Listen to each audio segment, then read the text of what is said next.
Magandang buhay po sa inyo lahat. Welcome po muli sa ating vlog, mga kwento at aral mula sa Biblia. Ang ating pong kwento ngayon ay tungkol pa rin kay Haring David. Alam naman po natin, nagkasala siya laban sa Diyos, pinarusahan siya ng Diyos. Yung kanyang anak na sinilang ni Bathsheba ay namatay.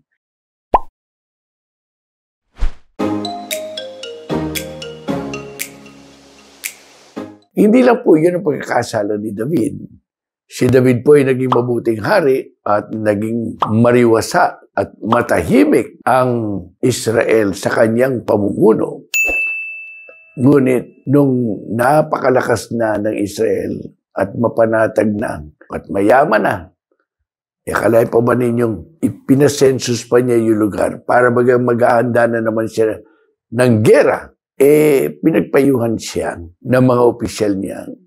Huwag na po kayo magpa-census. Pinilit pa rin niya. Nako, pinaabot ng Panginoon na hindi tama yung kanyang ginawa. Hindi na kasi dapat siyang maggagahaman pa sa ibang mga lupain samantalang napakariwasanan ng Israel at napakatahimik na. Sapagkat ang Panginoon ay hindi nasiyahan. Pinapili siya sa 3 parusa. 3 taong taggutom, 3 buwan na tutugisin siya ng kanyang mga kaaway, o kaya 3 araw ng peste.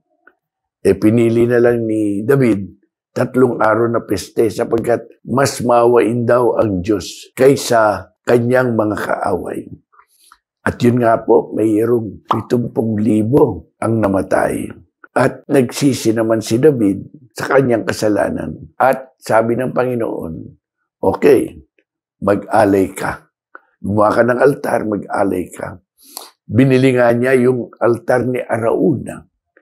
At si Arauna, sabi, hindi, kunin nyo na lang yan. Pati na yung mga iaalay ninyo.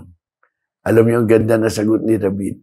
Ayokong mag-alay sa Panginoon ng anuman na hindi ko pinagkakagastusan.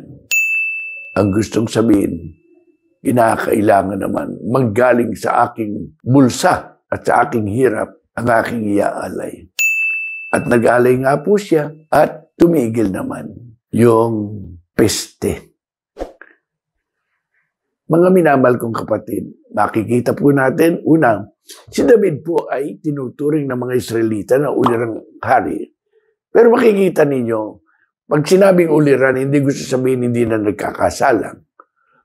Pwede pa rin na magkasalang. Pero magkasala man, katulad ni David, nagsisisi naman ng taus-puso sa ginawang pagkakasalang. Yan po ang kinakailangan natin mga leaders. Mga leaders na hindi nagmamagaling na sabi nila, laging tamang sinasabi, ginagawa namin. Kinakailangan po natin ng mga leaders na matutong umamin din ng kanilang pagkakamali at kanilang pagkakasala. Katulad ni David. At marunong magbayad puri sa Panginoon mula sa kanilang pinaghirapan.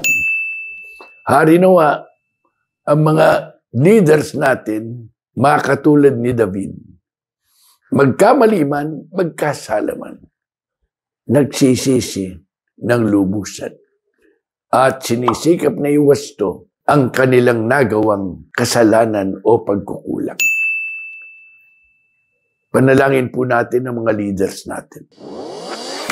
Kung po kayo makakalimot, mag-subscribe sa ating vlog, Friends of the Divine Mercy Foundation.